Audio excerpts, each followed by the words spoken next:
pongo a grabar.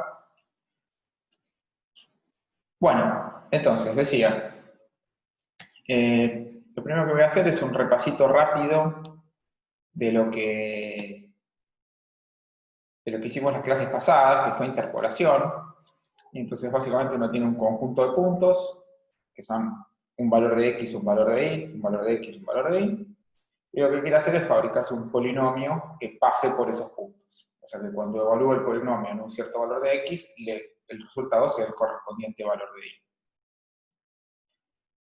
Eso, en principio, solo requiere tener los puntos, pero uno puede pensar que lo quiere hacer con una función. O sea, tengo una función, la función es fea, difícil o lo que sea, y entonces cambio esa función por un polinomio.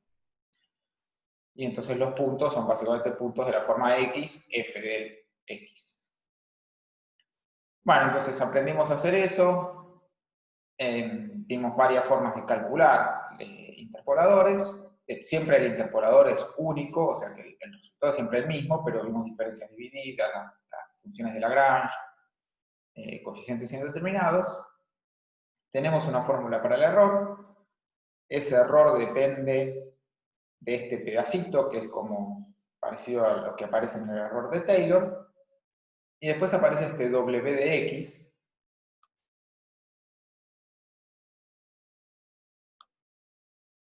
Ah, ¿no están viendo la pantalla compartida? Ah, ok. Bien. Después aparece este W de X, que también en algún sentido es similar al de Taylor. En el Taylor tendríamos X menos X en 0 a la N, acá lo que aparece, o a la N más 1, acá lo que aparece es X menos cada uno de los puntos que usamos para interpolar. Entonces, cuando uno quiere acotar el error, hay un paso adicional, que, o sea, hay una parte complicada que hay que hacer, que es acotar este W de X. Y bueno, y para eso depende cómo estén puestos los puntos. Entonces, tenemos tres fórmulas, básicamente, dependiendo de cómo están puestos los nodos. La primera forma es lo que llamamos nodos aleatorios. En realidad, no es que tiremos los puntos al azar. Uno normalmente no hace eso. Lo que pasa es que si no contamos con ninguna información acerca de cómo están puestos los puntos, no podemos decir mucho, y entonces la cota del W nos queda este B menos A a la N más 1. Que es una cota bastante mala. O sea, fíjense que si el B menos A es grande, o sea, si el intervalo es más o menos grande, elevarlo a la N más 1 da enorme, y entonces esto atenta contra el error, digamos, lo agranda. Después tenemos el caso de nodos equiespaciados, que es súper usual, en donde la cota nos queda un poco mejor, aparece este 2 dividiendo. Y después están los nodos de Chebyshev, que nos dan esta fórmula del error con este 2 a la n adicional en el denominador. Los nodos de Chebyshev son básicamente una manera específica de elegir los nodos a propósito para que el error sea lo más chico posible. Y tienen esta fórmula que tenemos acá abajo. Respecto de esto quería hacer una aclaración, que es que en la teórica está escrita así, en la práctica pasada Paula lo escribió ahí con un menos, en realidad es lo mismo. Porque este coseno cambia de signo. Entonces, para algunos valores da positivo, para algunos valores da negativo. Fíjense que esto que está acá es el punto medio del intervalo, este A más B sobre 2, y este B menos A sobre 2 es como si fuera el radio del intervalo, ¿sí? La mitad de la longitud. Y entonces, cuando el coseno es negativo, lo que estamos haciendo es movernos desde el punto medio hacia la izquierda, y cuando el coseno es positivo, nos movemos desde el punto medio hacia la derecha. Y como esto resulta ser simétrico, si uno acá pone un más o pone un menos, en realidad los puntos terminan siendo los mismos, solamente que los ordenó distinto. En lugar de leerlos de izquierda a derecha, los lee de derecha a izquierda. ¿Está bien? O sea que eso, si vieran una discrepancia en la fórmula en ese signo, no pasa nada, en realidad es igual.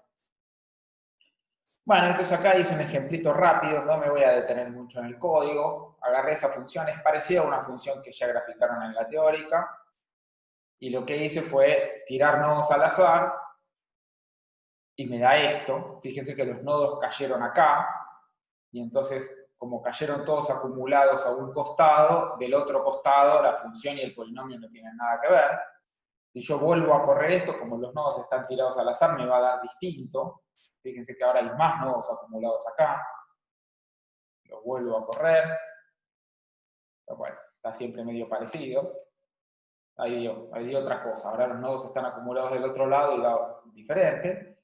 Pero en general, al tirar los nodos al azar, hay lugares en donde tengo pocos nodos y da cualquier cosa. Acá tengo nodos equiespaciados, y se ve que esto anda más o menos bien, pero acá en los bordes hace unas vueltitas que te alejan de la función. Y acá están los nodos de Chebyshev. Acá está la fórmula esa que dijimos ahí arriba, y tenemos esto. Son poquitos nodos, son solamente 7, y sin embargo Chebyshev anda bastante bien. De alguna manera, lo que está pasando acá es que Chebyshev, a ver, los polinomios, naturalmente, cuanto más grande el grado, más vueltas tienen. Una cuadrática tiene una sola panza, una cúbica tiene 2, una de potencia 4 tiene 3, y así siguiendo. Y entonces, cuanto más grande el grado, más panzas de estas hace. Eso es malo porque tiende a oscilar mucho. Lo que hace Chebyshev de alguna manera es empujar esas oscilaciones hacia afuera del intervalo. Entonces, afuera del intervalo la aproximación es pésima, pero adentro es lo mejor posible. Lo del azar no importa, o sea, la verdad es que por ahora no nos interesa, ya lo vamos a ver más adelante, pero está escrito acá el código, es este random.random. Esto tira n más 1 números random entre 0 y 1, y entonces nada, tengo que hacer una pequeña corrección para que los números entre 0 y 1 terminen cayendo en el intervalo AB, pero esto se los subo, así que no se preocupen.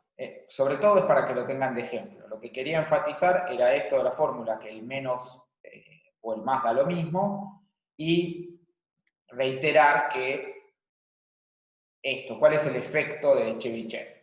¿Sí? Lo que ocurre con Chebyshev es que la aproximación es la mejor posible, pero uno no siempre puede elegir los nodos. Porque, por ejemplo, uno puede tener valores que provienen de mediciones. Uno tiene un aparato que realiza una medición cada una hora, o cada media hora, o cada un segundo, o lo que sea, y eso te da valores cada un periodo fijo de tiempo. Eso serían nodos equiespaciados. Y uno no tiene la posibilidad de setear el aparato y decirle, pues tirame los nodos de Chebyshev, o sea, las mediciones en los puntos de Chebyshev. Eso no va a ocurrir. Y entonces, si uno puede elegir los nodos, le conviene elegir los de Chebyshev, pero no siempre se puede. Bueno, y ahora pasamos a splines. Entonces voy a salir de acá y voy a pasar a compartir con la tablet y arrancamos con la clase de hoy propiamente dicha.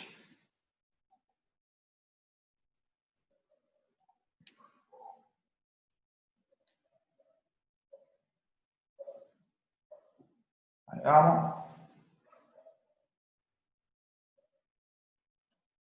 Y entonces, vamos a hacer, la clase de hoy va a ser algunos ejercicios un poco tediosos, porque vamos a hacer algo que uno no quiere hacer normalmente, que es hacer a mano lo que uno espera que haga la computadora. Quiero...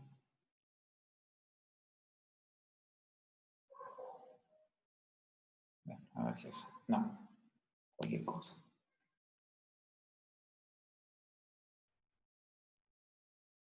Sí, no sé cómo hacer para que esto fije mi pantalla y no muestre a todos los usuarios.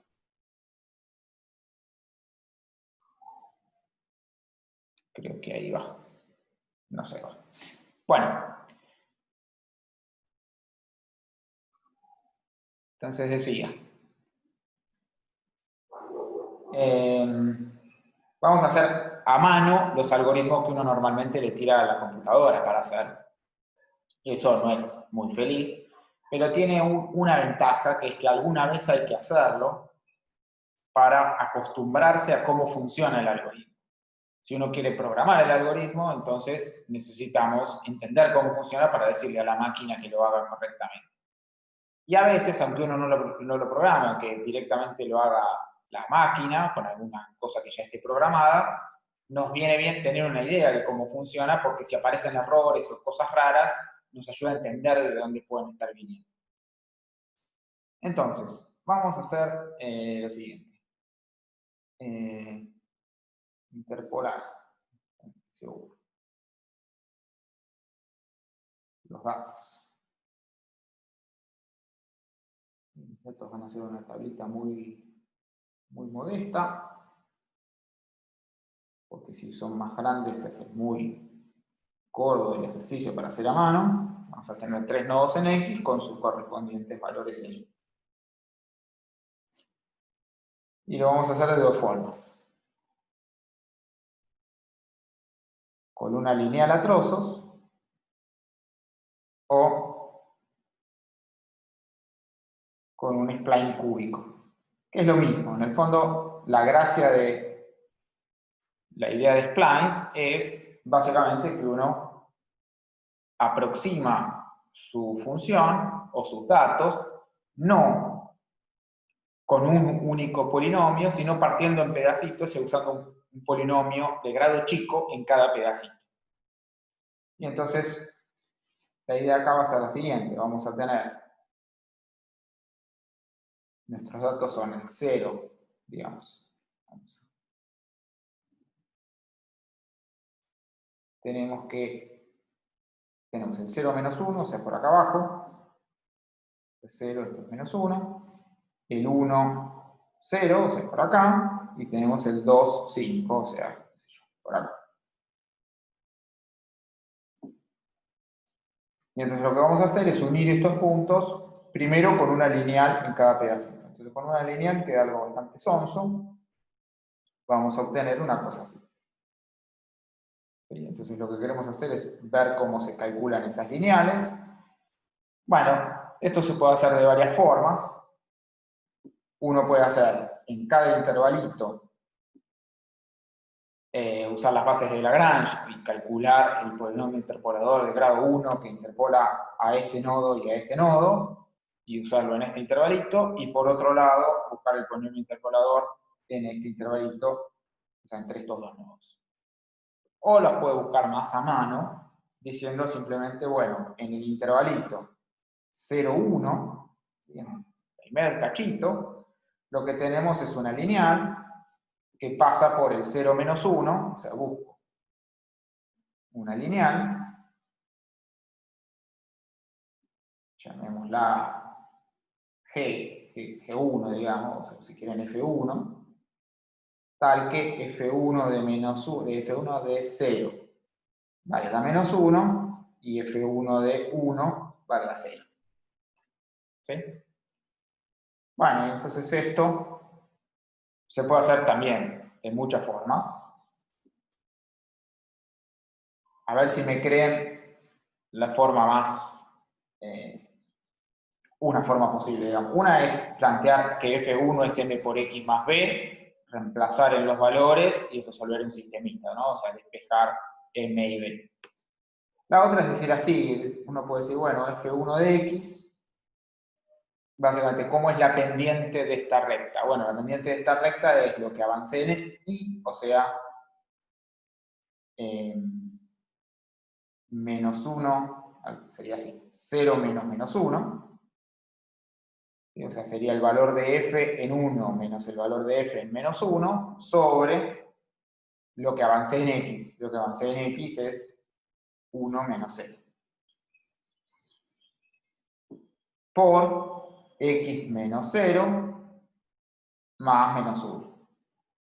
¿Está bien? ¿Me creen esa fórmula? O sea, lo que estoy haciendo acá es decir que f1 de x es básicamente f de b menos f de a sobre b menos a por x menos a más f de a. ¿Sí? Y entonces, la pendiente la estoy calculando porque la conozco, porque es justamente la pendiente que corresponde a avanzar de A a B y subir de f de A a f de B. Si reemplazo esta fórmula en x igual a A, el paréntesis se hace 0 y entonces me queda que esto es igual a f de A. Y si reemplazo esta fórmula en x igual a B, me queda b menos a, dividido b menos a se cancelan y después me queda f de b menos f de a más f de a se cancelan y me queda f de b. ¿Sí? ¿Está bien? ¿Todos de acuerdo con eso? Bueno, y entonces f1 de x es 0 menos menos 1 me queda 1, y 1 menos 0 me queda 1, por x menos 0, menos 1, o sea, x menos 1. Y hago el mismo verso para calcular la segunda parte, o sea, en el intervalito 1, 2, busco f2 tal que f2 de 1 valga 0 y f2 de 2 valga 5. Y entonces ahora f2 de x me queda 5 menos 0, ¿sí? El incremento en f, sobre el incremento en x, que sería 2 menos 1, por x menos 1, más f de 1, que vale 0. Y entonces esto me queda 5 por x menos 1. ¿Está bien? Entonces, si quieren, nuestra lineal, lo que sería nuestro spline lineal, va a ser una función partida que va a valer la primera función, x menos 1. Si x pertenece al intervalo 0, 1, y 5 por x menos 1, si x pertenece al intervalo 1, 2. ¿Está bien? Este paréntesis y este corchete en realidad son totalmente arbitrarios, porque en el 1 las dos funciones tienen que valer lo mismo, ¿no? Porque se tienen que pegar. Las dos funciones valen 0, que es lo que me decía la tabla, y entonces da igual si yo cuando x es igual a 1 evalúo en la función de arriba o evalúo en la función de abajo. ¿Está bien? O sea que es intercambiable. Bueno, hasta ahí de acuerdo. Esa es la parte fácil. Está bien, es sencillito, es un poco sonso, en el sentido de que no parece ser, si uno tuviera acá una función, no parece ser una gran aproximación. Después vamos a hablar un poco más de eso. Pero efectivamente se usa, aunque parezca medio tonto. Tiene la ventaja de que es muy fácil y muy económico computacionalmente si uno quiere hacer cosas con eso. Bueno, entonces hagamos el punto B, que nos va a llevar un rato, es bastante fulero. Ahora básicamente lo que queremos es un spline cúbico. Entonces, ¿qué es un spline cúbico? La idea es la misma, pero vamos a, en lugar de buscar lineales, vamos a buscar cúbicas. Entonces vamos a buscar una función S1, S por spline, que va a ser una cúbica. Entonces a esto lo vamos a escribir así, a sub 0 más a sub 1 por x, más a sub 2 por x al cuadrado, más a sub 3 por x al cubo. Esta función va a tener sentido en el 0, 1, o sea, en el primer intervalito. Va a ser el equivalente de la F1 que calculamos antes. Y vamos a buscar otra cúbica, y entonces va a tener la misma pinta, pero con coeficientes distintos. Lo vamos a poner con b, b sub 0 más b1 por x, más b2 por x cuadrado, más b3 por x cubo. Y esto va a valer en el 1, 2. De nuevo, si quieren, en algún lugar se puede poner paréntesis, pero va a valer la misma lógica. ¿Sí? Las funciones evaluadas en el 1 van a valer lo mismo una y otra. Bueno, entonces, ¿cuál es el primer problema que aparece cuando uno trabaja con cúbicas? Que uno tiene demasiados grados de libertad, o sea, tengo 4 coeficientes para determinar, y no tengo tantos datos. Lo único que yo conozco, por ejemplo, para la primera, es cuánto debería valer esto en 0 y cuánto debería valer esto en 1. Esos son 2 ecuaciones, me sobran 2 incógnitas. Entonces, ¿qué hago con esas incógnitas? Bueno, lo que vamos a hacer es lo siguiente. Vamos a decir, S1 en 0 tiene que valer lo que nos dice la tabla. O sea, tiene que valer, dijimos, menos 1. Y S2 y S1 en 1, en el otro borde de su intervalo, también tiene que cumplir con lo que dice la tabla, es decir, va a valer 0. De manera parecida, vamos a tener dos condiciones para S2. S2 en 1 va a valer 0, y S2 en 2 va a valer 5. Bueno, entonces ahora lo que vamos a pedir, o sea, la ventaja de usar cúbicas es que nos permite pedirle a la función resultante, a la función partida, digamos, que va a valer S1 en un intervalo y S2 en el otro, nos permite pedirle que sea derivable, mientras que nuestra función, esta lineal acá, tiene un pico y entonces no es derivable.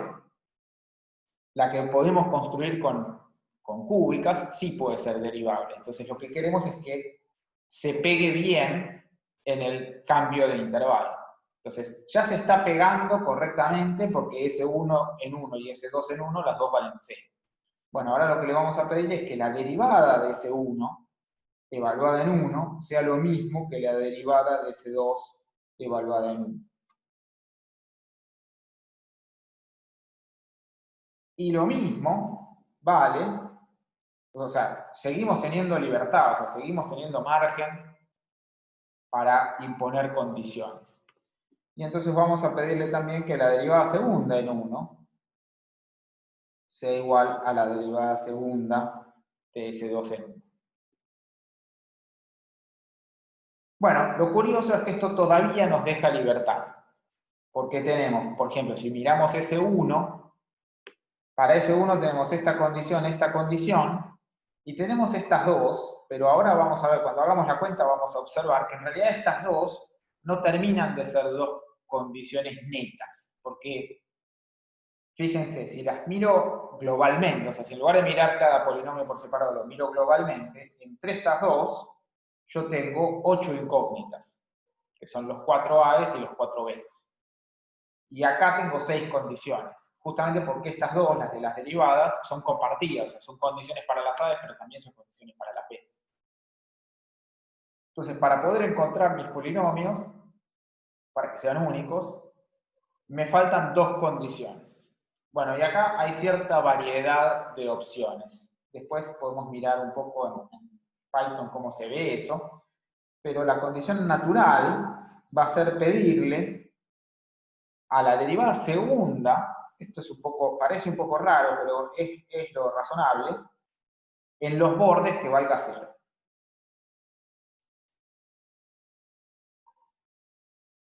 ¿Sí? O sea, en los bordes externos del intervalo, ¿no? O sea, a S2 le pedimos que valga la derivada segunda, que valga 0 en 0, o sea, en el borde izquierdo, y a S1, perdón, y a S2 le pedimos que valga 0 en la derivada segunda en el otro borde. En general, la lógica, acá tenemos solamente dos intervalitos, pero en general la lógica va a ser así, vamos a tener muchos intervalitos, al spline que definamos acá y al spline que definamos acá, nos va a alcanzar con estas condiciones, porque en realidad lo vamos a pegar de los dos costados, o sea, a este spline le vamos a pedir que la función valga lo que dice la tabla en los dos extremos, pero además le vamos a pedir que la derivada primera se pegue con el de la izquierda y se pegue con el de la derecha, ya son dos condiciones más, y después que la derivada segunda se pegue con el de la izquierda y se pegue con el de la derecha. Esas son otras dos condiciones más. A los que le sobran condiciones, o sea, a los que le sobran incógnitas y me faltan condiciones, son a los de los bordes, al de acá y al de acá. Y entonces a esos es a los que les pegamos estas condiciones adicionales de los bordes.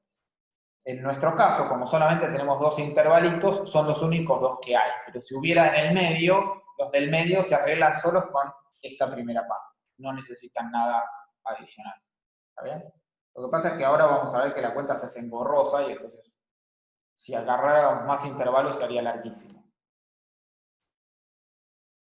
Bueno, esto hay otras condiciones posibles. ¿Sí? Una que mencionaron en la teórica es condiciones periódicas, o sea, uno le pide a S' de 0 que valga, o a S1 de 0 que valga lo mismo que S2 de 0, y a S' de 0 que valga lo mismo que S2' de 0.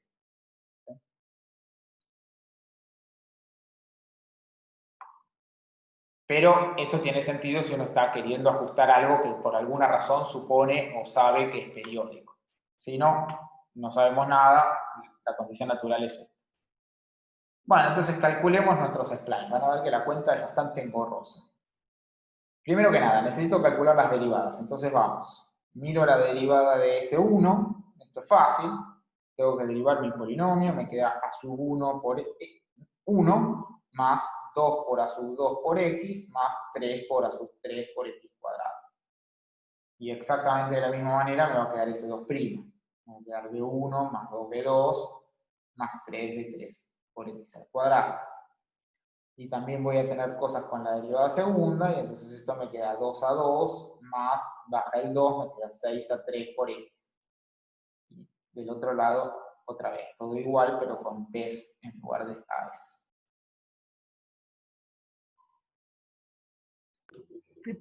Profe, ahí le faltó la x en el 2p2. La x en el... Ah, sí, gracias. Gracias. Bien. Y entonces, una vez que tenemos escritas las derivadas, podemos poner en números todas nuestras condiciones, estas que están acá.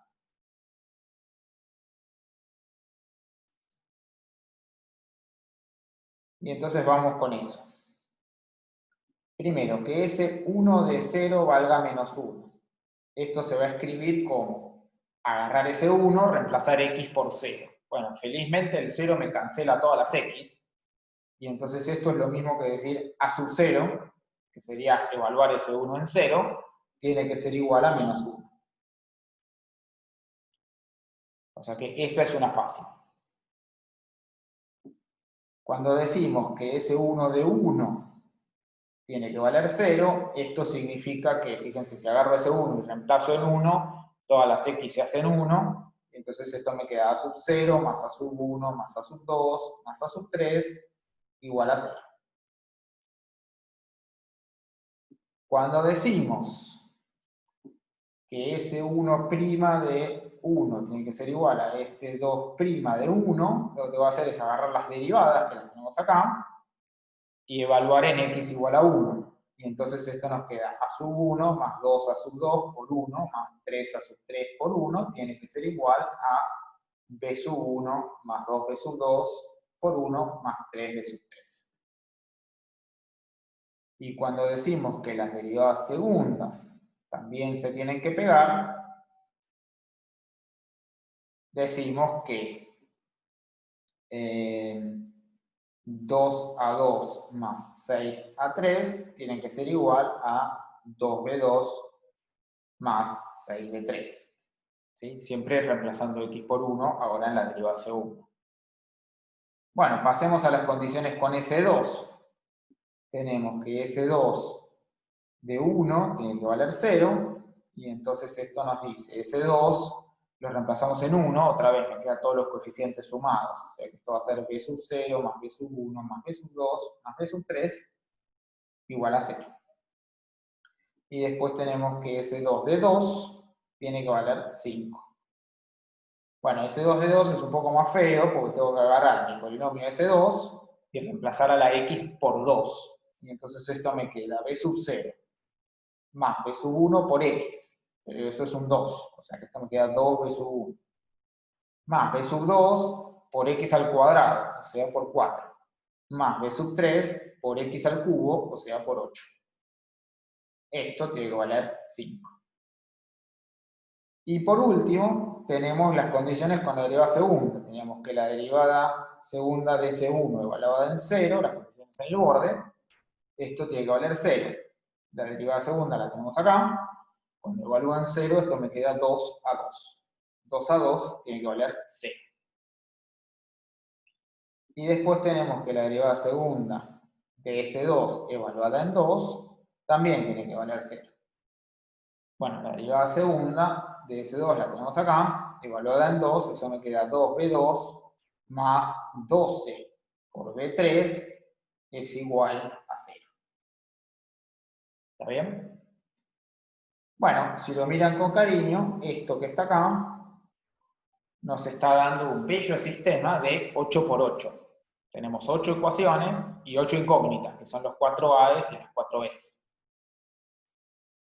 Eso se puede resolver, básicamente hay que fabricarse la matriz y resolver el sistema.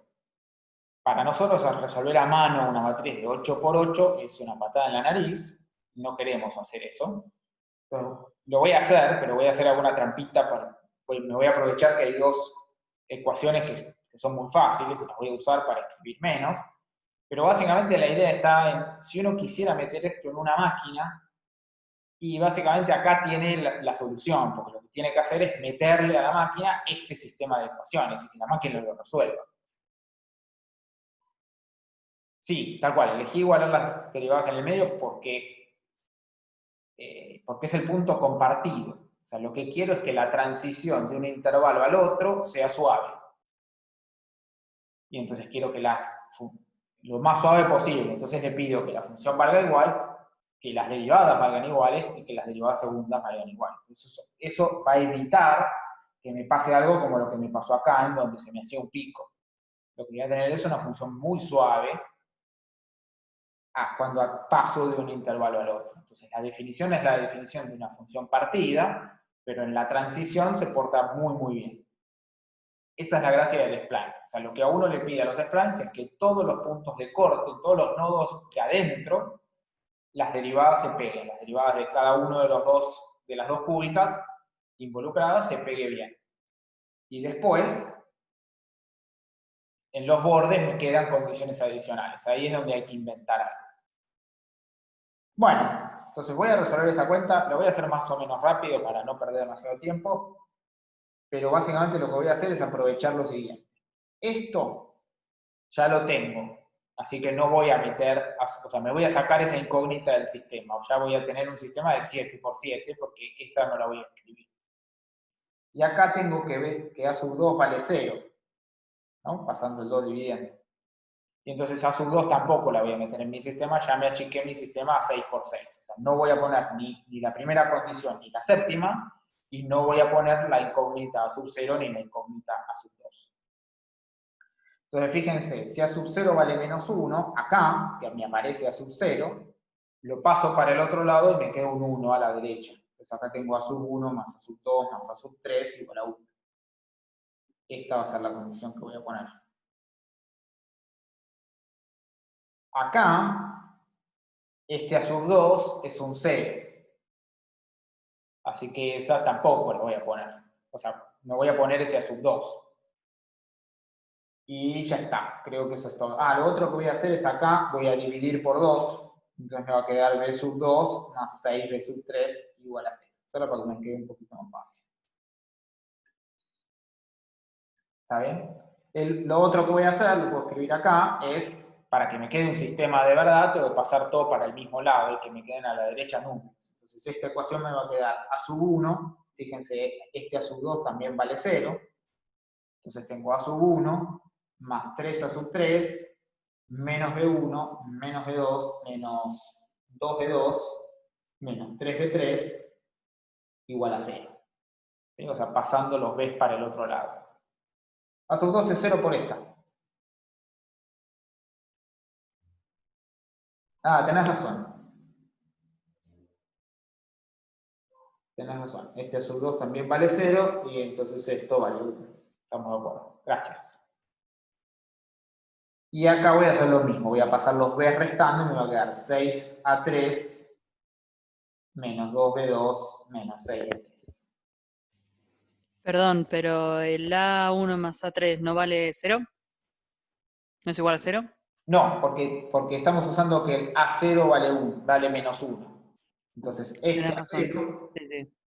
lo estoy pasando para el otro lado. ¿Está bien? Perfecto. Bueno, entonces ahora vamos a eso. Vamos a armar un sistema, una matriz, en donde mis incógnitas van a ser A1 y A3. Ya dijimos que A0 y A2 no las meto porque ya las tengo despejadas. Y después los B's. B0, B2, 1, B2, B3. Y entonces vamos a escribir las ecuaciones. Las voy a escribir en un orden particular para que me quede más cómodo.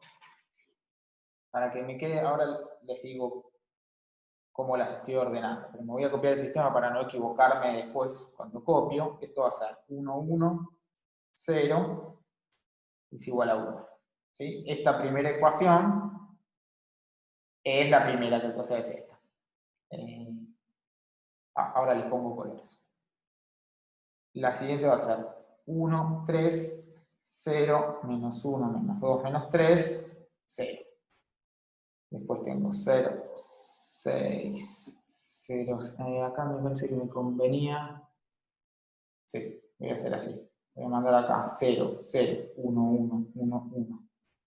0, 0, 0. 1, 2, 4, 8. 5. 0, 0, 0, 0, 1, 6.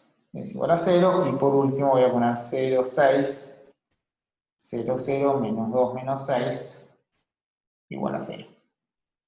Entonces fíjense, son las mismas ecuaciones que tenemos acá, reordenadas.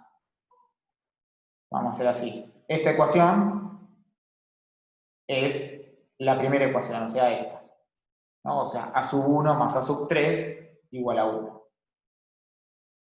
La segunda ecuación es esta segunda. A sub 1 más 3, a sub 3 menos los b's. La última ecuación se puede dividir, pero vas a ver que a la larga me conviene dejarla así. Por eso la dejé así, porque por cómo me queda la cuenta cuando triangulo, ese 6 me termina resultando más cómodo. Después tenemos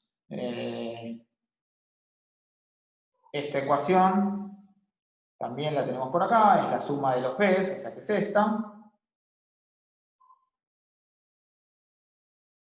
Esta ecuación es la suma de los b's con el evaluadas en 2, o sea es esta, la que está igualada a 5. Después tenemos esta ecuación, es la última, la que solamente tiene estos dos b's. Y por último, la ecuación que estoy dejando para el final,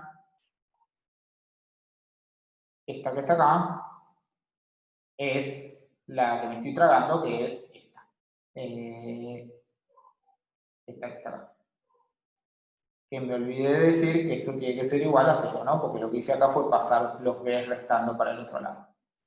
¿Sí? ¿Todo de acuerdo? O sea que esas son las 6 ecuaciones que me quedaron vivas, y después tengo 2 ecuaciones más que en realidad son los valores de a sub 0 y a sub 2. Bueno, entonces resuelvo. Entonces ahora hago fila 2 menos fila 1, y esto me queda, la primera queda todo igual, y acá me queda 0, estoy restando 1, me queda 2, 0 menos 1 menos 2 menos 3, 0 menos 1 me queda menos 1. Voy a aprovechar y voy a también triangular entre las filas 3 y 4, entonces voy a hacer fila 4 menos fila 3. Y entonces acá me aparece 0, 0, 1, 1, 1, 1, 0, y acá resto, me queda 0, 0, 0, 2 menos 1, 1, 4 menos 1, 3, 8 menos 1, 7, 5 menos 0, 5. Las otras dos las dejo igual.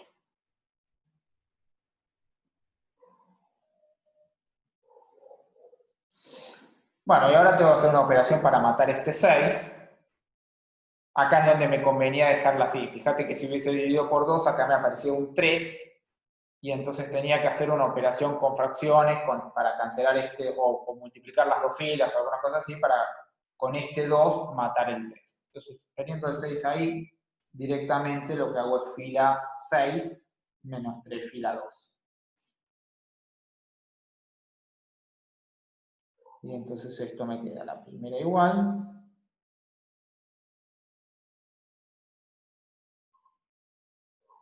La segunda igual. Menos 1.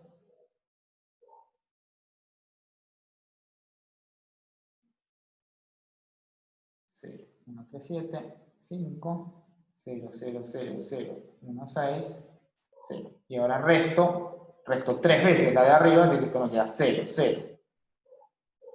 Dijimos 3 ceros. Ahora tengo 0 menos 3 por menos 1, o sea, más 3, me queda un 3. Menos 2, menos 3 por menos 2, o sea, más 6, me queda 4. Y menos 6, menos 3 por menos 3, o sea, más 9, me queda 3.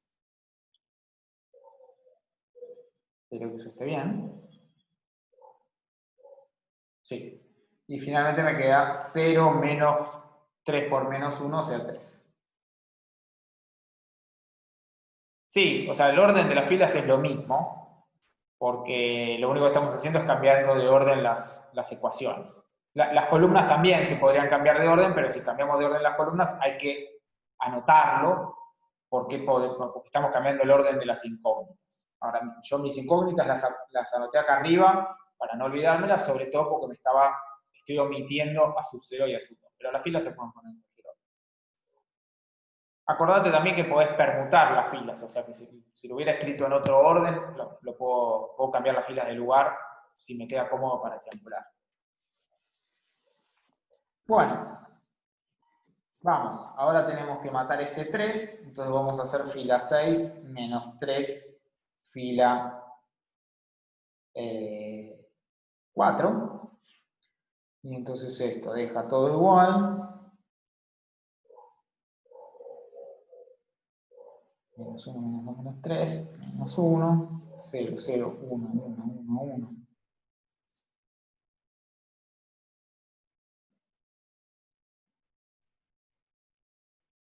Menos 6, 0. Y acá al final tenemos resto 3. Entonces me queda 3 menos 3, 0. 4 menos 3 por 3, o sea, 4 menos 9 son menos 5. Ahí voy. 3 menos 3 por 7, 3 por 7 es 21. 3 menos 21 me queda menos 18. Y después me queda 3 menos 3 por 5, o sea, 3 menos 15, que me queda menos 12. Sí, tenés razón, gracias. Fila 6 menos 3, fila 4. Bueno, ya casi lo tenemos. Ahora me queda, tengo que matar ese 5, me queda fila 6 más 5, fila 5. Y ya está. 6, 12, menos 1, menos 2, menos 3. Bueno, como pueden ver, uno no quiere hacer esta cuenta. O sea, le estamos haciendo para hacer un ejemplo, pero esto no está pensado para hacer a mano, está pensado para hacer con la compu. Sobre todo porque finalmente nuestro spline es un spline con 2 intervalitos. Uno normalmente no usa 2 intervalitos, usa 15, 20, 8, o sea, una cantidad razonable dependiendo del tamaño del intervalo que tenga. Si tengo que hacer esta cuenta en semejante tamaño, no puedo. Bueno, dijimos entonces fila 6 más 5, fila 5, me queda menos 5 más 5 es 0. Menos 18 más 5 por 6, o sea, menos 18 más 30 son 12. Y menos 12 más 0, menos 12. Ya está. Ahora que lo tenemos triangulado, lo que vamos a hacer es recordar quiénes eran nuestras incógnitas. Esto era de sub 1, sub 3, de sub 0, de sub 1, de sub 2, de sub 3. A ir resolviendo. Si estas son las ecuaciones 1, 2, 3, 4, 5, 6, entonces vamos. La ecuación 6 nos dice que 12 por B3 es igual a menos 12, o sea que B3 es igual a menos 1. Y ahora vamos para arriba. La ecuación 5 nos dice que B2 más 6 por B3 es igual a 0. Bueno, pero 6 por B3 valía menos 1, así que esto es un menos 6 que lo paso para el otro lado, me queda que B2 es 6. La ecuación 4 me dice que B1 más 3B2 más 7B3 vale 5. Bueno, otra vez, B2 vale 6, lo acabamos de calcular, B3 vale menos 1. 6 por 3, 18, menos 7 son 11, paso ese 11 para el otro lado, me queda que B1 vale menos 6. ¿Sí? Seguimos. La ecuación 3 me dice que la suma de todos los b's, b0 más b1 más b2 más b3, vale 0. Bueno, de nuevo, usamos toda la información que tenemos. B3 vale menos 1, B2 vale 6, B1 vale menos 6. Entonces los 6 se cancelan, el menos 1 lo paso para el otro lado, me queda que B0 vale. Y cuando llegamos acá, tenemos todos los valores de B. Al tener todos los valores de B, podemos escribir quién es ese 2. Ese 2 vale B0 más B1, que es menos 6 por X, más B2, que es 6 por X al cuadrado, más B3, que es menos 1 por X al cubo.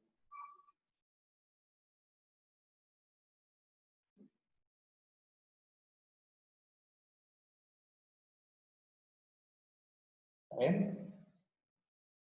Y ahora seguimos con nuestro sistema. Vamos para arriba y tenemos que la ecuación 2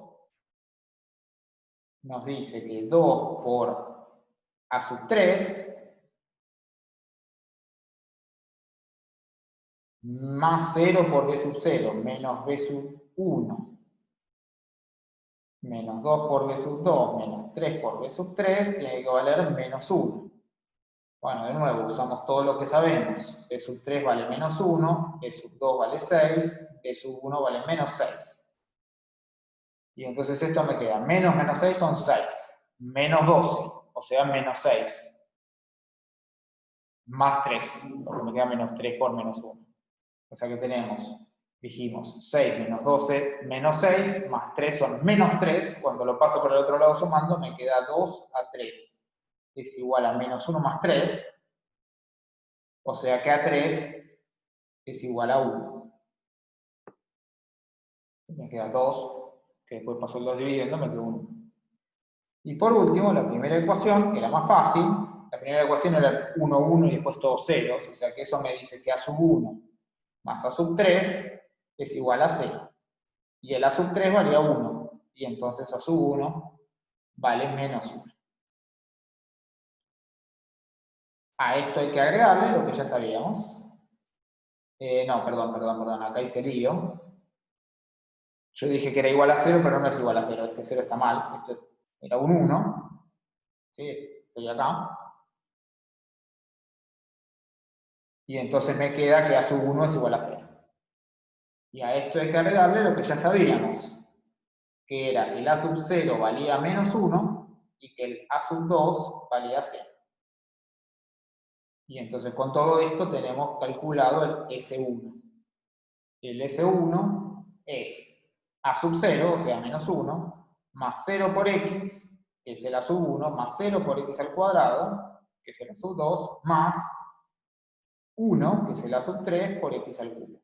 O sea que el S1 de X es X al cubo menos 1. ¿Está bien? Y entonces nuestro spline, digamos, S de X, ahora va a ser una función partida que va a ser X al cubo menos 1. Si X está en el intervalo 0, 1, y va a ser S2, que valía, digamos, menos X cubo más 6X cuadrado más menos 6X. Más 1, si X está en el otro lado. ¿Está bien? ¿Todos de acuerdo con esto?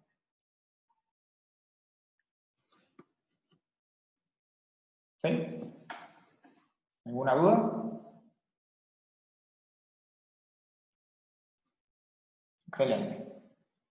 Bueno, con esto terminamos nuestro ejercicio. Como se ve, es re engorroso. Tuvimos la suerte de que teníamos dos ecuaciones que podíamos cancelar. La fila 5 original es la ecuación esta. ¿Sí? Con los colores.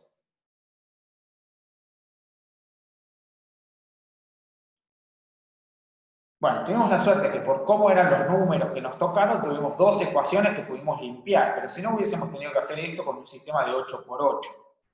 Se puede, pero es todavía más engorroso, más cosas para copiar, más probabilidad de equivocarse al copiar algo de un lado para el otro. Yo lo hice varias veces con el de 8, siempre metía la gamba en alguna cuenta, hasta que decidí que era mejor sacarle 2 ecuaciones. Bien, entonces comparto por un segundo, paso de nuevo a la notebook para mostrar cómo es esto en Python. Lo van a ver con los videos de Santiago, así que de nuevo lo cuento rapidito para no perder mucho tiempo y poder avanzar con otros ejercicios, pero básicamente lo que vamos a usar es este paquete, el SciPy. El SciPy es un monstruo gigante parecido a NumPy, ¿sí? Son las dos grandes herramientas para hacer cálculo numérico o análisis numérico con Python. Esto de decir scipy.interpolate quiere decir, bueno, no vamos a usar todo el paquete de scipy, vamos a sacar cosas de adentro del subpaquete, que es la parte de interpolación, y lo que vamos a importar realmente son dos funciones. Una es interp_d y la otra es cubic_spline. Interp_d en algún sentido es más amplio porque permite hacer distintos tipos de interpolaciones. Cubic_spline es un spline cúbico. Entonces fíjense, estoy poniendo nuestros datos, los valores de x que son 0, 1, 2, los valores de y que son menos 1, 0, 5, esta es nuestra tabla. Y acá lo que hacemos es, primero estoy calculando el spline lineal, o sea, el primero que calculamos, lo hacemos con interp_d, xy, o sea, los puntos que queremos interpolar, y le decimos el tipo de interpolación que queremos es interpolación lineal. Para el spline cúbico, en este caso voy a usar cubic_spline. Cubic_spline y le vamos a decir BC type, esto es boundary condition type, o sea, es el tipo de condición de borde. Esto es lo que hablábamos antes de que teníamos muchas formas de poner condiciones de borde. Bueno, vamos a usar la natural, o sea, esta que nos dice que las derivadas segundas en los bordes tienen que valer 0. ¿Sí? Bueno, ¿por qué estoy usando cubic_spline y no interp_d? Bueno, uno puede usar interp_d y lo que hace es poner xy y cuando le identifica el tipo, el kind, en lugar de lineal le dice cúbico. ¿Está bien? Lo que pasa es que lo que hace interp_d es un poco distinto de esta condición de borde natural. Ahora lo explicamos un poco mejor, pero básicamente si lo intentan en un ejercicio como este, que solamente tiene 3 puntos, o sea, 2 intervalos, da un error. Y entonces ahora lo que hago es lo siguiente, me estoy fabricando. Esto no me hace falta, me parece para nada. Puedo borrar. Puse ahí para probar una cosa, pero ya no se usa. Y entonces, corremos esto, corremos esto, corremos esto, corremos lo que estamos haciendo acá, que es básicamente dibujar. Y el dibujo nos queda esto. Lo que está en negro son nuestros 3 datos, los 3 puntitos, 0, menos 1, 1, 0, 2, 5. Lo que está en azul son las lineales, ¿sí? La interpolación lineal que calculamos con interp_d. Y lo que está en naranja es el spline cúbico. Fíjense que esta es una función suave. ¿Sí? O sea, acá no hay un pico. Esto se pega con perfecta suavidad, de modo que esto parece una función de una sola fórmula, digamos, aunque en realidad es una función partida. Esta es la función que nosotros calculamos. ¿Sí? La naranja es la función que entre menos 1 y 1 vale x al cubo menos 1, y entre 1 y 2 vale la que tiene los 1, 6 y menos 6. ¿Sí? ¿De acuerdo? Bueno, ¿qué es lo que hace interp_d? Bueno, interp_d hace una trampita. Cuando uno le dice splines cúbicos, hace una trampita que es decir, si vos tenés muchos puntos, lo voy a mostrar acá en el dibujo que tengo acá abajo. Si vos tenés muchos puntos, ahora explico qué es cada uno de estos dibujos, ¿no? Pero si vos, por ejemplo, acá, lo que a nosotros nos gustaría, si siguiéramos nuestra cuenta, es que entre este y este graficara una cúbica, entre este y este otra cúbica, entre este y este otra cúbica, entre este y el del borde otra cúbica. Cuando uno analiza las cúbicas del medio, solamente tiene a los costados otras cúbicas, y entonces ahí valen las condiciones de suavidad. Acá le vamos a pedir al de la izquierda que su derivada sea igual al de la derecha, la derivada del de la derecha, y que la derivada segunda también sea igual al de la izquierda y al de la derecha. Y lo mismo acá. La derivada de este en este punto tiene que ser igual a la del otro lado, y la derivada segunda de este tiene que ser igual a la derivada segunda del otro lado. Ahora bien, lo que hace Interp1D para resolver este problema no es ponerle condiciones a la derivada segunda, sino que es agarrar estos tres puntos como si fueran un solo intervalo. Y entonces, entre estos tres puntos, lo que dice es voy a fabricar una cúbica de manera tal que acá conozco el valor, acá conozco el valor, acá conozco el valor, la derivada primera acá coincide con la del otro lado y la derivada segunda acá coincide con la del otro lado. Y entonces no le está diciendo nada a la derivada segunda, ni a la derivada primera, ni a nada en el de la izquierda. Pero está usando tres puntos como si esto fuera un solo intervalo y no dos. Entonces no está calculando una cúbica entre acá y acá y otra cúbica distinta entre acá y acá. Está calculando una sola en todo este bloque. ¿Está bien? Bueno, por eso en nuestro problema original, si uno lo intenta hacer con el Interp1D, le da un error. Básicamente porque no le alcanza. O sea, cuando llega acá dice que esto se tiene que pegar con el de al lado, y al lado no hay nada.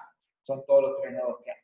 ¿Está bien? Entonces, si uno agarra más nodos, puede usar el Interp1D con cubic, pero si uno agarra solo tres, que era nuestro ejemplito, no puede. Bueno, acá hay un ejemplo sonso que es, tengo la función coseno de x, esa es lo que está en azul, apenas se ve, está por acá, y tengo varias formas de interpolar. La verde es la condición natural, que se ve que anda bien, pero acá es como que se deforma un poco. La naranja es la que da por defecto el Interp1D, que anda bastante bien, casi no se ve.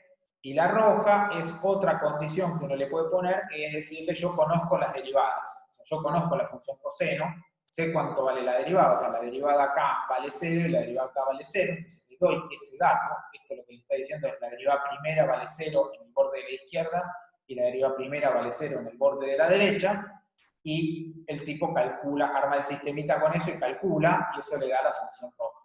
¿Está bien? Pero se ve que la naranja y la roja, que son la del Interp1D y la derivada conocida, dan muy parecido a la función original. ¿Sí? No importa, en realidad todos estos preciosismos no son muy relevantes. Mi objetivo era sobre todo enfatizar que hay distintas formas de hacerlo. En el fondo todas son más o menos similares. Lo que nos va a cambiar es un poquito cómo queda el sistema con esas dos ecuaciones en particular, pero todo el resto del sistema se construye igual. Y el otro detalle es, en la práctica, vamos a dejar de compartir y vuelvo a la tablet. En la práctica ustedes tienen algunos ejercicios, tienen un ejercicio chiquitito como este que acabamos de resolver, y después tienen algunos más grandes. Entonces la idea es que intenten resolver el chiquitito a mano para agilizar un poco esa cuenta, avivarse de cómo funciona. El resto háganlo con la máquina, no tiene sentido que resuelvan un sistema de 12 por 12 a mano, o mucho más grande. Pero si quieren ir a... Sí, por supuesto, el notebook va junto con la clase. Pero si quieren verificar en Python que cuando resolvieron el chiquitito, el de 2 intervalos, les dio bien, no pueden usar el Interp. Para todos los demás, usen el Interp1D, que es lo que va a usar Santiago casi seguro en su clase de Python. Pero si quieren verificar ese que tiene solamente 3 puntos, les va a dar un error, es por eso hay que usar el QWERTY. ¿Okay? Bueno, casi estamos. No, mentira. Me quedan 2 cosas más. Un comentario respecto de eso, porque alguien me mandó mail para preguntarme. En la práctica los ejercicios están todos mezclados a propósito. ¿Está bien? Muy intencionalmente.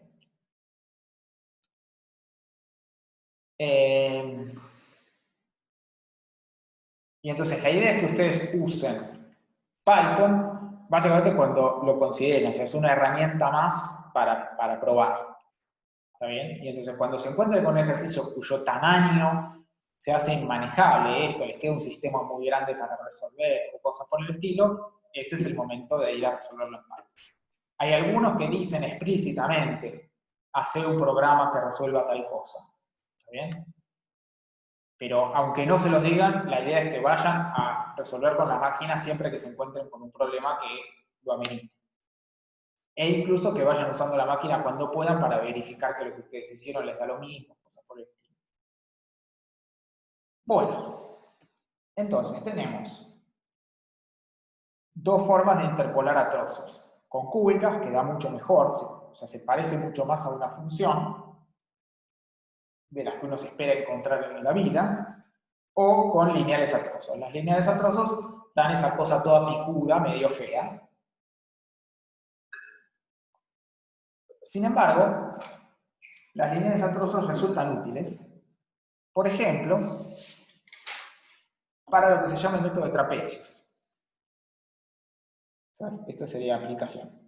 Una aplicación de la interpolación a trozos es, por ejemplo, reglas, se llaman reglas de cuadratura. Básicamente es para aproximar integrales.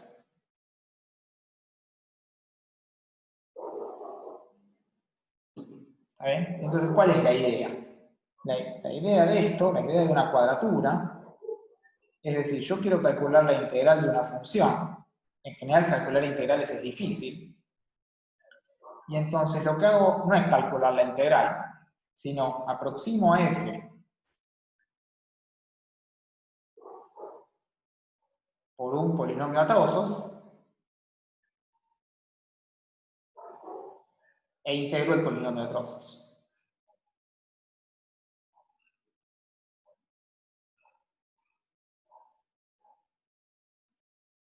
Lo que no nos vamos a meter ahora muy en profundidad con esto, la regla que ustedes vieron es la regla de trapecios, que lo que hace es interpolar con la lineal a trozos. ¿Por qué eso está bueno? Bueno, básicamente porque la lineal de trozos es la más fácil de calcular. Es mucho más fácil calcular la lineal de trozos que calcular un spline cúbico.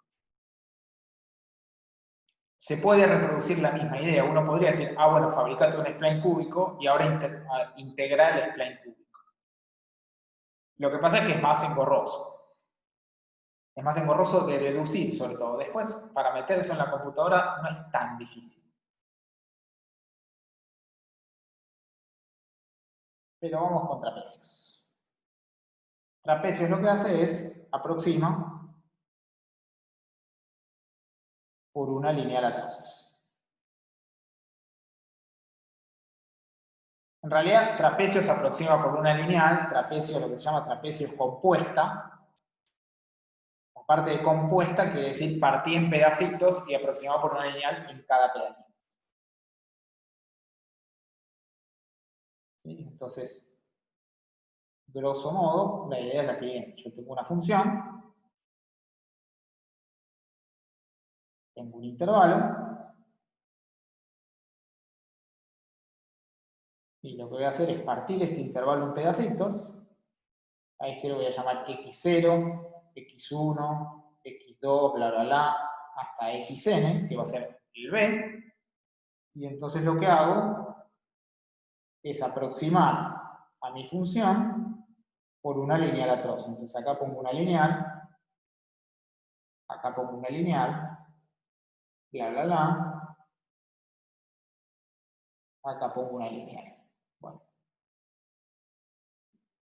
Y entonces lo que hago es calcular la integral de la lineal, o sea, calculo el área debajo de la lineal. ¿Está bien?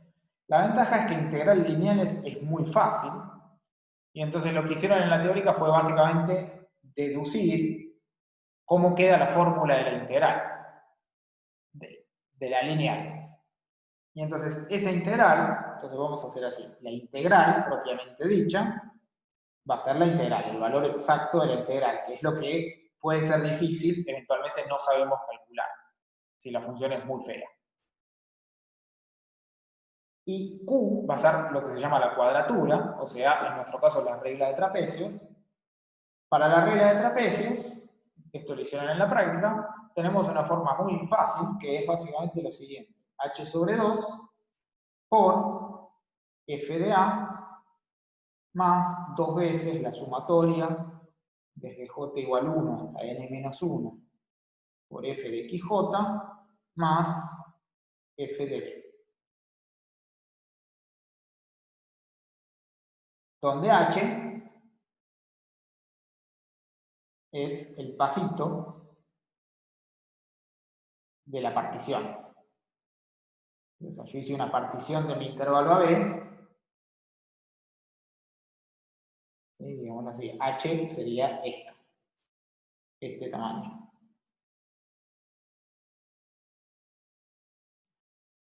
¿Está bien?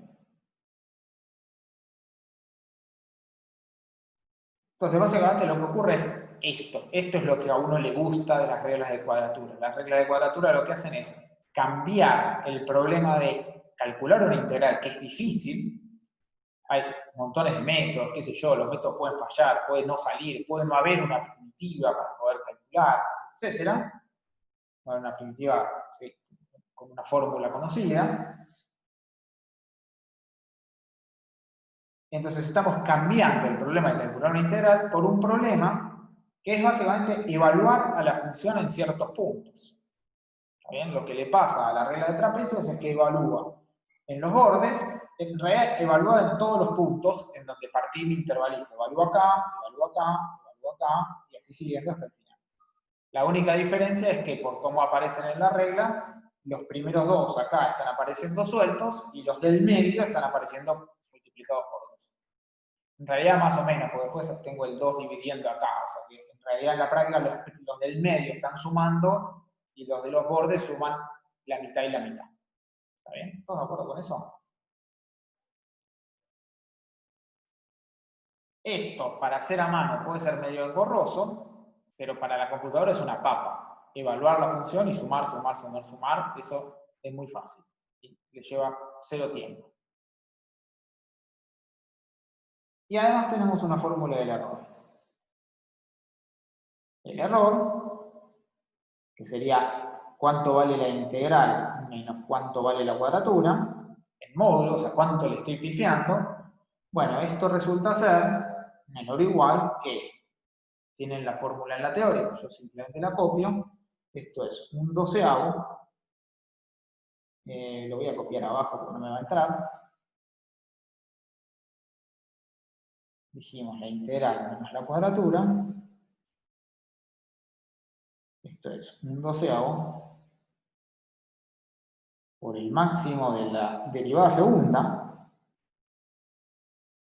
de la función con módulo por b menos a al cubo sobre n al cuadrado. ¿Está bien? Y entonces tenemos una fórmula para calcular la integral y una fórmula para estimar el error, para darnos una idea de si le estamos pifiando por mucho o por poco. ¿Está bien? Bueno, voy a hacer un ejemplito rápido.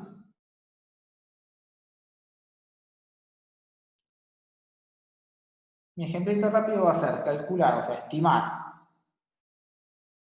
esta integral entre menos 1 y 1 del seno cuadrado de pi por x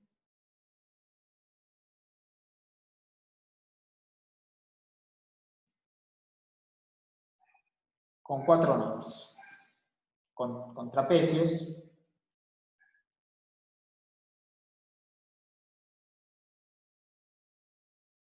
con 4 nodos.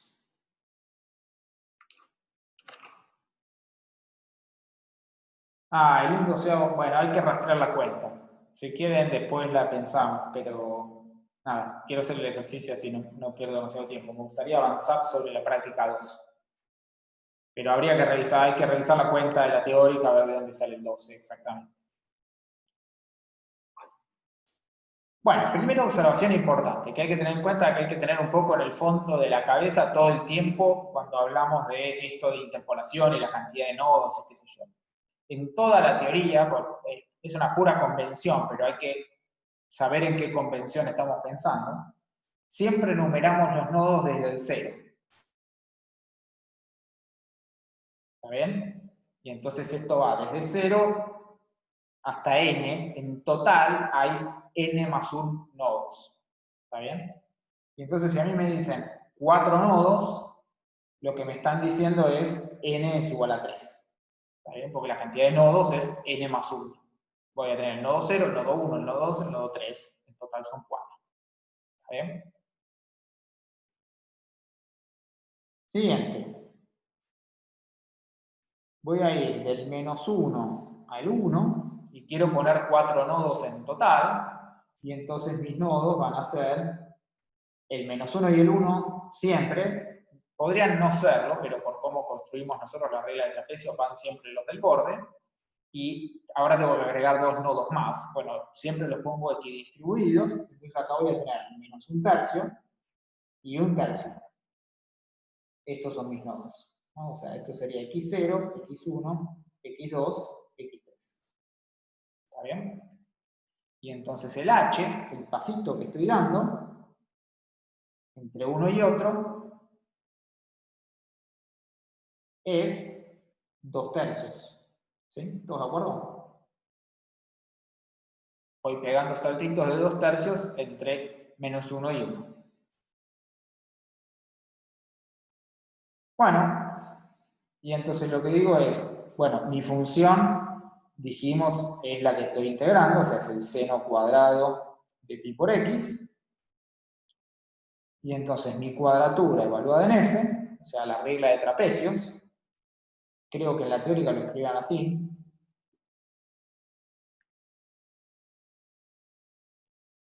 va a ser ¿qué cosa? Bueno, va a ser, dijimos, h sobre 2, o sea, 2/3 sobre 2, por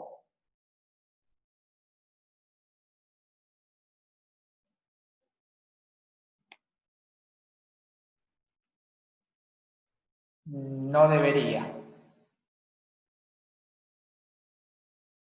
dar error. Debería funcionar igual si el paso no es entero. Pero después podemos mirar qué estás programando exactamente, a ver por qué da el error. Bien, y acá me aparece, dijimos, la función evaluada en los nodos. A los del medio los multiplico por 2. O sea que acá va a aparecer f de 0 más 2 veces f de menos 1, no, f de 0 no, f de menos 1, más 2 veces f de menos 1/3, más 2 veces f de 1/3, más f de 1. ¿Sí? ¿De acuerdo? Y entonces esto me queda 2/3 dividido 2, se me cancela la función que me dijeron acá, esto.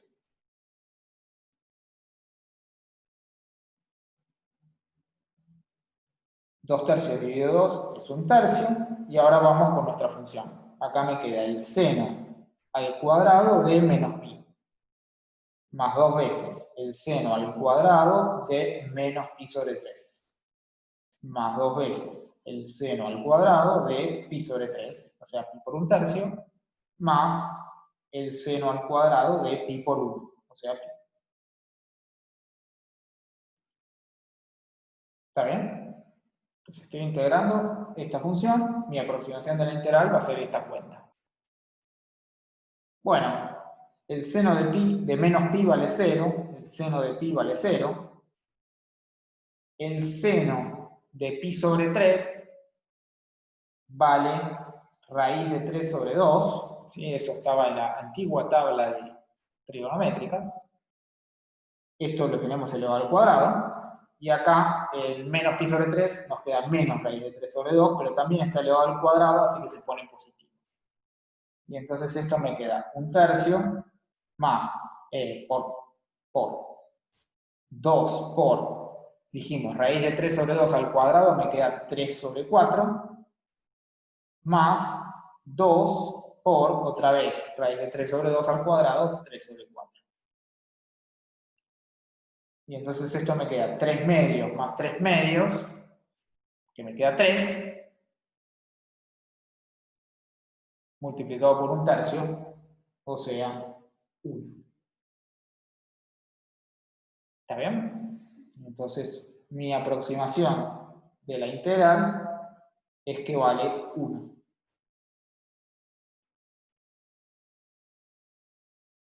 ¿Sí? ¿Hasta ahí todos de acuerdo?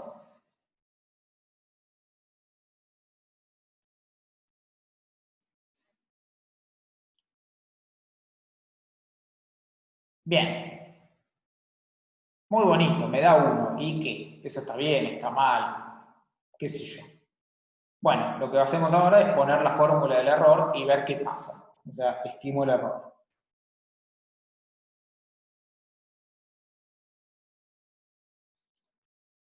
Bueno, para estimar el error me aparecía la derivada segunda. Entonces empecemos por calcular la derivada. La función dijimos que era el seno al cuadrado de pi por x.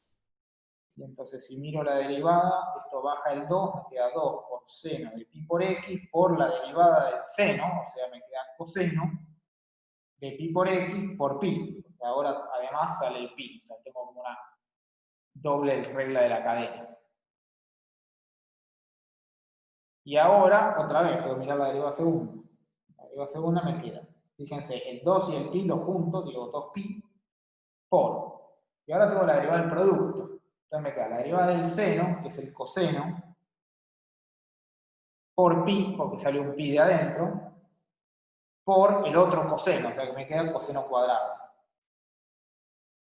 Más el seno sin derivar, o sea, me queda seno de pi por x, por la derivada del coseno, pero la derivada del coseno es menos el seno. Y entonces, acá pongo un menos y me queda otro seno, me queda seno cuadrado. Y además sale un pi de adentro del coseno, o sea que acá también aparece un pi. ¿Está bien?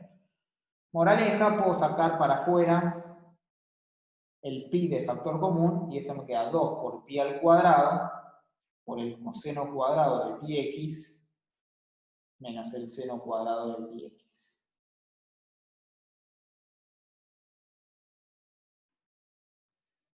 ¿Está bien?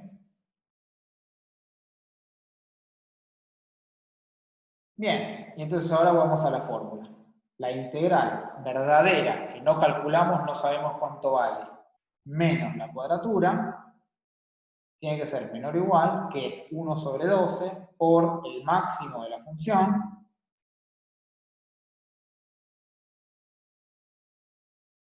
por, dijimos, b menos a era 1 menos menos 1 al cubo sobre n, que era 3 al cuadrado. Y entonces esto me queda 1 sobre 12 por el módulo, digamos, el máximo del módulo de, fíjense, viene el módulo de f segunda. Bueno, tengo el 2pi por el 2pi cuadrado, lo puedo sacar afuera del módulo porque es positivo, y acá me queda el módulo del coseno cuadrado de pi por x menos el seno cuadrado de pi por x. Por, y acá me queda 2 al cubo sobre 3 al cuadrado. ¿Está bien?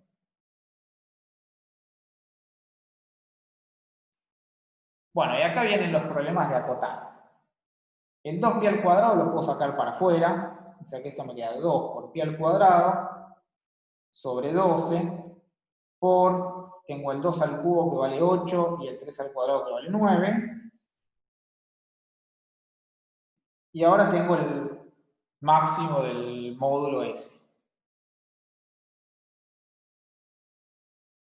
Y entonces lo que hago es, lo único que sé hacer, que es básicamente meto el módulo para adentro y aplico desigualdad triangular. Entonces acá me aparece el coseno cuadrado de pi por x más el módulo del seno cuadrado de pi por x.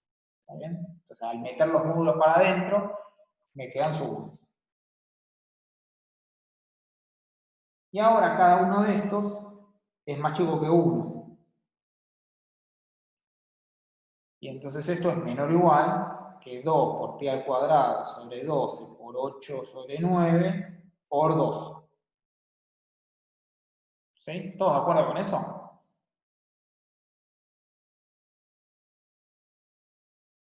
Bueno, ya lo tenemos. Lo que voy a hacer ahora es lo siguiente. Vamos acotando.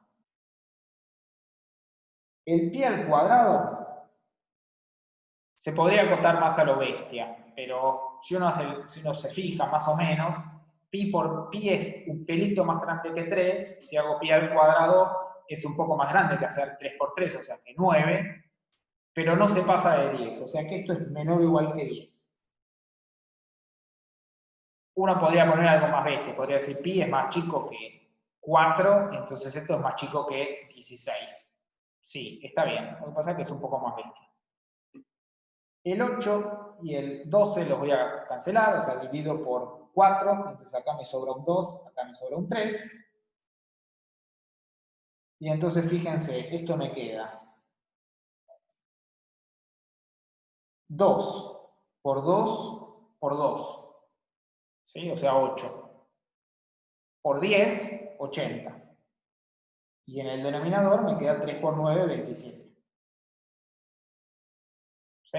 Y entonces esa cota me da 2,9629 no sé cuánto. O sea que yo digo que la integral vale 1 y el error que estoy cometiendo es como mucho 2,96. ¿Sí? ¿De acuerdo con la cuenta? El resultado es horrible. O sea, ese error es muy grande. Pareciera que estoy cometiendo un error muy grande. Bueno, en principio eso no está necesariamente mal. ¿Por qué? Bueno, porque estoy haciendo algo medio bestia, que es, una función como el seno, que oscila un montón, la estoy aproximando con lineales y solamente con 4 nodos. Y bueno, no va a ser la mejor aproximación de la integral. ¿Está bien? Ahora vamos a ver un dibujo de esto y se va a ver que o sea, si pienso que la lineal se parece al seno, y no se parece en nada. Bueno, nada, qué sé yo, es lo que me da la cuenta. Es un ejercicio para hacer a mano, son poquitos nodos, la aproximación es malísima. Pareciera. Bueno, ahora hay una duda que a uno le aparece, que es, ¿el error es de verdad tan malo o mi cuenta es mala? Coseno cuadrado más seno cuadrado es 1, sí. Pero yo no tengo coseno cuadrado más seno cuadrado. Claro, tal cual, ahí voy. Yo, en principio, acá tengo la resta. ¿Sí? Entonces, una cosa que uno puede hacer es, podemos acotar un poco mejor. Y entonces, si uno acota un poco mejor, podría decir, digamos, lo agarramos desde acá y decimos, ese asterisco es lo mismo que decir 2 por pi al cuadrado sobre 12 por 8 sobre 9 por el máximo de, fíjense, ponerle módulo al coseno cuadrado no tiene ningún collete, porque el módulo del cuadrado es lo mismo que el cuadrado. O sea que acá puedo poner coseno cuadrado de pi. Y acá tengo seno cuadrado de pi x, lo mismo, le puedo sacar el módulo porque ya es positivo. Y ahora esto es igual a 1. Sí, Chebyshev también se podría usar. Lo que pasa es que Chebyshev e interpolación a trozos no te ayudan para nada. O sea, Chebyshev es bueno cuando vos interpolás globalmente, usas todos los nodos para fabricar un polinomio de grado alto. No estás haciendo interpolación a trozos. Saqué los módulos porque están al cuadrado. Entonces, si los tengo al cuadrado, ponerle módulo o no ponerle módulo me da lo mismo. ¿Está bien? Y entonces ahora gané algo, porque lo que veo acá es lo que decía antes Natalia, creo, ¿no? Que decía coseno cuadrado más seno cuadrado es igual a 1. Y entonces, yo antes había dicho esto es menor o igual que 2, ahora tengo esto es igual a 1. Bueno, pero entonces esto es menor o igual que 2 por pi al cuadrado sobre 12 por 8 sobre 9, y ahora hago la misma cuenta que hice antes, pero este 2 no me aparece un 1.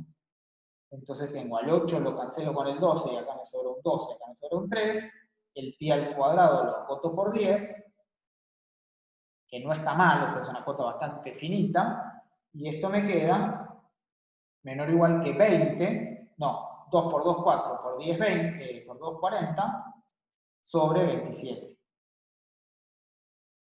Y básicamente lo que acabo de hacer es achicar mi cota del error a la mitad. Lo cual está muy bien, pero sigue siendo horrible. O sea, 40 sobre 27 me da 1,48 y pico.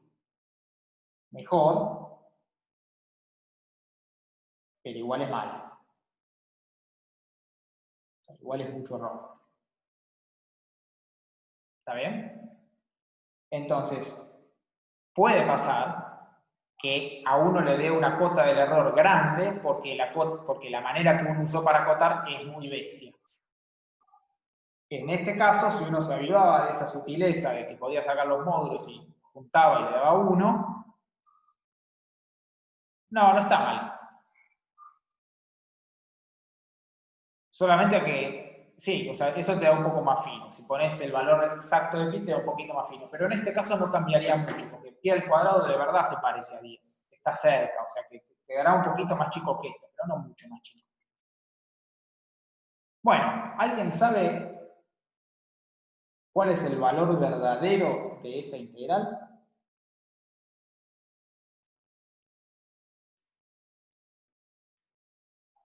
Bueno, yo les digo, la cuenta no es del todo fácil, hay que hacer algún truquito, pero se puede calcular. El valor verdadero de esta integral es exactamente 1. Es decir, que nuestro método, pese a que la cuenta del error, o sea, la cota del error me da enorme, nuestro método calculó la integral de manera perfecta. Bueno, fíjense, ahora les muestro un dibujo. El dibujo también está en el notebook, así que después cuando les pase el notebook lo van a ver ahí. Pero yo tengo el dibujito guardado, así que me lo copio acá directamente. Es este que está acá.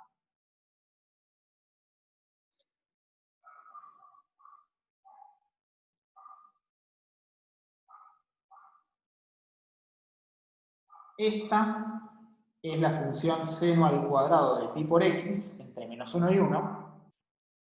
Y esta es la aproximación lineal.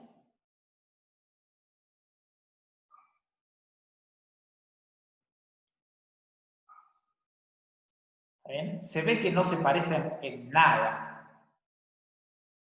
¿Está bien? O sea, si miro mi aproximación lineal y miro la función de verdad, no se parecen en nada. No se parecen en nada por lo que decíamos antes, tengo pocos nodos. Entonces, si pusiera muchos más nodos, y entonces, qué sé yo, si pusiera este nodo, y este nodo, y este nodo, y bueno, mi aproximación sería una cosa así. Sería bastante fea, pero se parece más. ¿Está bien? Pero justo los nodos están elegidos de manera tal que no se parecen en nada. ¿Cómo puede ser que la integral me dé lo mismo? Bueno, fíjense, lo que está pasando es la integral verdadera sería esto.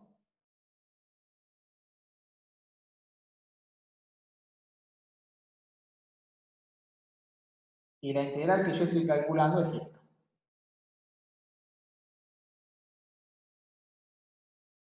Y entonces lo que está pasando es que esta área me la estoy tragando, esto me lo estoy tragando, y esto me lo estoy tragando, pero al mismo tiempo, esto que está acá, además de un pedacito por acá y un pedacito por acá, que son minúsculos, lo estoy agregando cuando no corresponde. O sea, eso verde no forma parte del área verdadera, y sin embargo forma parte del área trucha que yo estoy calculando, mientras que lo violeta forma parte del área verdadera y yo no lo estoy metiendo adentro de mi área aproximada. Bueno, lo que está pasando es que mágicamente esas cosas se cancelan perfecto. Lo que no pongo menos lo que estoy agregando da exactamente 0. Y entonces compenso perfectamente una cosa con la otra. ¿Está bien? Eso es medio mágico y no se ve en la cota del error. Cuando uno acota el error es muy difícil que justo la magia le dé esa cancelación. Bueno, lo que está pasando es que, básicamente, la regla de trapecios, si bien es muy soncita, es muy simple, anda maravillosamente bien con las trigonométricas.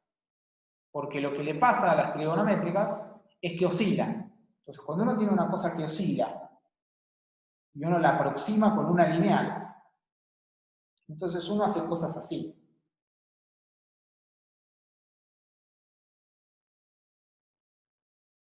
Y entonces, cuando mira el área, hay pedacitos que te faltan, que no estás contando, y pedacitos que te sobran. Y entonces hay un fenómeno de cancelación muy bueno entre lo que te sobra y lo que te falta. Y entonces los trapecios funcionan muy bien. Funciona muy bien sin que se vea en el error. O sea, en general, analíticamente es muy difícil hacer la cuenta para mostrar que el error de verdad te da mucho más chico de lo que parece. ¿Está bien? Básicamente, porque cuando uno pone módulo y mete el módulo para adentro y suma todo, es como que estuvieras sumando todo lo que le pifiás. Es como si estuvieras sumando lo violeta y lo verde y dijeras, ah, todo esto es error. Y bueno, sí, el error es más chico que eso, pero justo ocurre que el error se está, o sea, que lo que me equivoco por defecto lo compenso con lo que me equivoco por exceso. Entonces, en la acotación del error, eso es muy difícil de probar, y sin embargo, en la práctica funciona bárbaro. Eso no quiere decir que siempre van a calcular las trigonométricas exactas, cosas que aparezcan con trigonométricas de manera exacta. Pero en general, el error verdadero es mucho más chico de lo que a uno le resulta analíticamente. ¿Está bien? O sea que la regla de trapecios efectivamente se usa, básicamente porque en muchos contextos funciona muy bien en la práctica y es muy barata. O sea, comparado con otras reglas de cuadratura, es muy fácil de implementar y es muy rápida porque las cuentas que uno tiene que hacer las cuentas que la máquina tiene que hacer son muy simples. Bueno, ya me pasé 10 minutos. Quería hacer algo de la práctica 2, pero no llegué. Así que tarea para ustedes para el hogar, empiecen a mirar la práctica 2. Hice todo muy analítico, no hice tanto en Python, básicamente porque los ejercicios de la práctica son hacer un programa que calcule la regla de trapecios. Entonces no me quería adelantar a ustedes a resolver ese ejercicio, piénsenlo ustedes y en todo caso lo vemos en las clases siguientes. O consulten en las consultas. Bueno, dejo de grabar acá. ¿No?